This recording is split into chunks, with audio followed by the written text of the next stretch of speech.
নমস্কার বন্ধুরা, অনুভা রান্নাঘরে সবাইকে স্বাগত জানাচ্ছি। হাজির হয়ে গেলাম আরো একটি নতুন রেসিপি নিয়ে।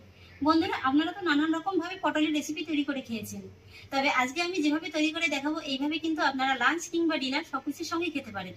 আর এই রেসিপিটি একবার খাওয়ার পরে আপনাদের কাছে চিংড়ি পটল, পটল ডালনা, তেল পটল সবকিছু স্বাদই কিন্তু ফিকে মনে হবে। তো চলুন বন্ধুরা, আর বেশি কথা না বাড়িয়ে আমার আজকের রেসিপিটি শুরু করা যাক।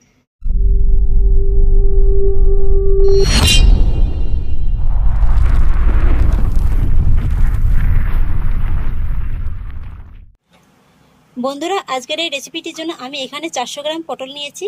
আর এবার আমি পটলগুলোকে কেটে নেব। প্রথমেই আমি পটলের উপর থেকে এই যে খোসাটাকে এইভাবে একটা ছুরির সাহায্যে আঁচড়ে ফেলে দেব। তারপরে পটলের দুটো মাথা কেটে এইভাবে বাদ দিয়ে দেব। আর তারপর পটলের উপর থেকে এর খোসাটাকে একটু বাদ দিয়ে দেব। তবে কিন্তু আমি পুরো খোসাটা ফেলবো না, এইভাবে একটু সবুজ অংশটা রেখে রেখেই বাদ দিয়ে দেব। যদি দেখেন যে পটলের গায়ে কোনো পোকা আছে, সেই অংশটা বাদ দিয়ে দেবেন। এই যে দেখুন, আমার এই পটলটায় কিন্তু একটু পোকা বেরিয়েছে। তারপরে এইভাবে আমি পটলটাকে একটু মোটা মোটা করে গোল গোল চাকা চাকা করে কেটে নেব।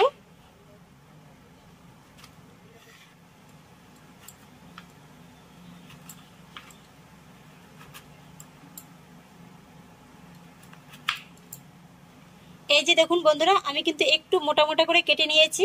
আর এইভাবেই আমি পুরো পটলটাকে কেটে নেব।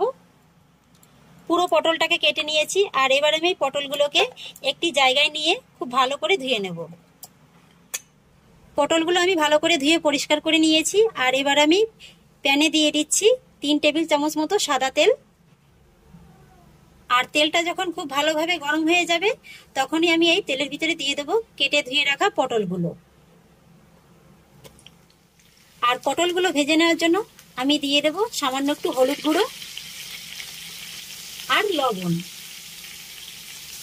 এবার আমি মিডিয়াম টু হাই ফ্লেমে এই পটলগুলোকে হালকা লাল লাল করে ভেজে নেব। তবে খুব বেশি লাল লাল করে ভেজে নেওয়ার প্রয়োজন নেই। পটলের গায়ে হালকা একটু লাল কালার চলে আসলেই ভেজে নেওয়া হয়ে যাবে। বন্ধুরা, এই গরমের সময় তো বাজারে প্রচুর পরিমাণে পটল পাওয়া যাচ্ছে। আর আপনারা পটলের নানান রকম রেসিপি তৈরি করেও খেয়েছেন। তবে আমি আজকে যেভাবে এই পটলের রেসিপিটা তৈরি করে দেখাবো, এইভাবে একবার হলেও বানিয়ে খেয়ে দেখবেন। এই স্বাদটাই সম্পূর্ণ আপনাদের কাছে আলাদা মনে হবে। এই গরমের সময় তো পটলের রেসিপিটা খেতে দুর্দান্ত লাগে। আর এই রেসিপিটি আপনারা গরম গরম ভাতের সঙ্গেও সার্ভ করতে পারেন, আবার রুটি পরোটার সঙ্গেও কিন্তু খেতে পারেন। সব কিছুর সঙ্গেই কিন্তু পটলের এই রেসিপিটি খেতে বেশ ভালোই লাগে।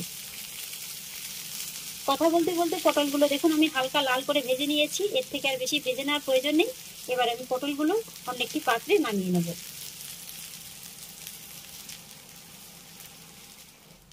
ভাজা পটলগুলো তুলে নেওয়ার পরে কিছুটা তেল কিন্তু প্যানের গায়ে লেগে আছে। আর এই একই তেলের ভিতরে দিয়ে দেবো আমি আবারও 3 টেবিল চামচ সাদা তেল।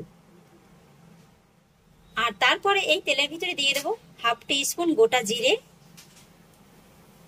2 টুকরো দারচিনি, 2টি ছোট এলাচ আর 4টি লবঙ্গ। এবার আমি ফোড়নগুলোকে হালকা করে একটু ভেজে নেব।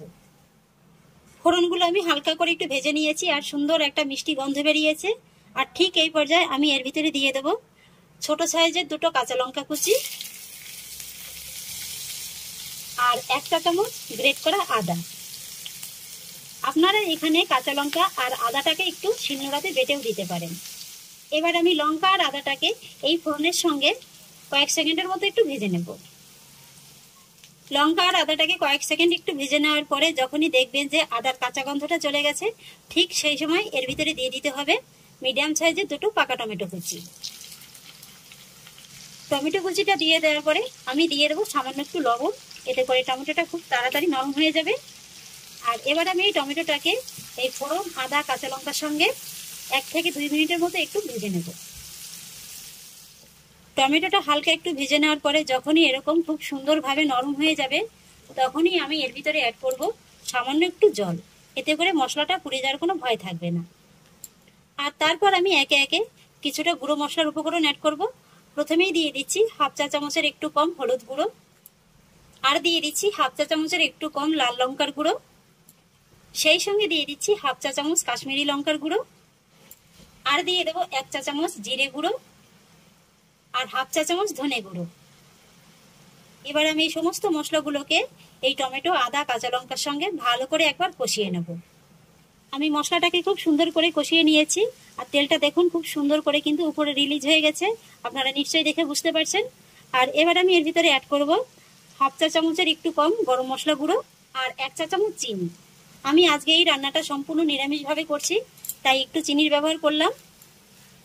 যে কোনো নিরামিষ রেসিপিতে একটু চিনি দিলে খেতে বেশ ভালোই লাগে, তবে আপনারা যদি অপছন্দ করেন তাহলে চিনিটাকে এখানে স্কিপ করে যেতে পারেন।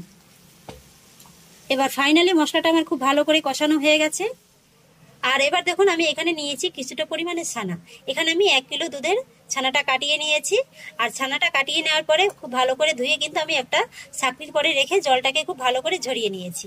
এদিকে মশলাটা তো খুব সুন্দর করে কষানো হয়ে গেছে। আর এবার আমি এই কষিয়ে নেওয়া মশলার ভিতরে দেবো জল ঝরিয়ে রাখা ছানাটা। আর এবার গ্যাসের ফ্লেমটা লোয়ে রেখে এই ছানাটাকে আমি কষিয়ে নেওয়া মশলার সঙ্গে ভালো করে একবার মিশিয়ে 1 থেকে 2 মিনিটের মতো কষিয়ে নেব। ছানাটাকে মশলার সঙ্গে 2-1 মিনিট কষিয়ে নেওয়ার পরে এবার আমি এর ভিতরে দিয়ে দেব ভেজে রাখা পটলগুলো। পটলটাকেও আমি ছানার সঙ্গে একবার ভালো করে মিশিয়ে দেব। পটলটাকেও ছানার সঙ্গে খুব ভালো করে মেশানো হয়ে গেছে। আর এবার আমি এর ভিতরে অ্যাড করব জল। আমি এখানে 1 কাপের মতো জলটা ব্যবহার করলাম। এবার আমি জলটা ছানা আর পটলের সঙ্গে ভালো করে একবার মিশিয়ে দেব। জলটা ভালো করে মিশিয়ে দেওয়ার পরে এবার দিয়ে দেব স্বাদ অনুযায়ী লবণ। লবণটাকেও আমি ভালো করে মিশিয়ে দিয়েছি। আর এবার গ্যাসের ফ্লেমটা মিডিয়ামে রেখে এইভাবে ঢাকা চাপা দিয়ে 5 মিনিটের মতো রান্না করে নেব। 5 মিনিট বাদে এবার আমি ঢাকাটা তুলে নিচ্ছি। এই যে দেখুন বন্ধুরা, পটলটা দেখতে কত সুন্দর লাগছে। আর এই 5 মিনিটের ফাঁকে কিন্তু আমি মাঝে মাঝে 2-1 বার ঢাকাটা তুলে নেড়ে দিয়েছি। আর এই যে দেখুন বন্ধুরা, 5 মিনিটের ভিতরেই কিন্তু পটলটা একেবারে খুব সুন্দরভাবে সেদ্ধ হয়ে গেছে। আর আমি আজকে এই রেসিপিটির নাম দিয়েছি বন্ধুরা ছানা পটল। যেহেতু সম্পূর্ণ নিরামিষ রেসিপি, তাই আমি এর ভিতরে সবশেষে অ্যাড করব হাফ চা চামচ ঘি। ঘিটা একবার পটলের সঙ্গে ভালো করে মিশিয়ে দেব। আর আমি আজকে এই রেসিপিটা খুব বেশি ঝোলঝোল করব না, একটু হালকা গামাখো রাখবো। তাই এইভাবে আবারও ঘি দেওয়ার পরেও 1 থেকে 1.5 মিনিটের মতো মিডিয়াম ফ্লেমে পটলটাকে রান্না করে নেব। 1-1.5 মিনিট রান্না করে নেওয়ার পরে আমার কিন্তু ছানা পটলের রেসিপিটা একেবারে কমপ্লিট। এবার আমি গ্যাসের ফ্লেমটাকে অফ করে দেব। আর তারপর এইভাবে ঢাকা চাপা দিয়ে 5 মিনিটের মতো রেখে দেব। 5 মিনিট বাদে এবার আবারও ঢাকাটা তুলে নিচ্ছি। ওয়াও, এই যে দেখুন বন্ধুরা, আমার ছানা পটলের ফাইনাল লুকটা দেখতে কিন্তু অসাধারণ লাগছে। আশা করছি বন্ধুরা আমার আজকের এই ছানা আর পটলের রেসিপিটি আপনাদের কাছে একেবারে নতুন লেগেছে। আর এই রেসিপিটি আপনাদের খুব ভালোও লেগেছে। যদি ভালো লেগে থাকে তাহলে আমাকে অবশ্যই একটা লাইক এবং কমেন্ট করবেন, সেই সঙ্গে বন্ধুদের সঙ্গে শেয়ার করবেন। আর প্লিজ বন্ধুরা, যদি আমার পরিবারের নতুন সদস্য হয়ে থাকেন তাহলে একটা সাবস্ক্রাইব করে পাশে থাকা বেল আইকনটি প্রেস করে দেবেন। ফিরে আসছি এরকমই পরের আরো অন্য কোনো নতুন রেসিপি নিয়ে। সবাই ভালো থাকুন, সুস্থ থাকুন, ধন্যবাদ।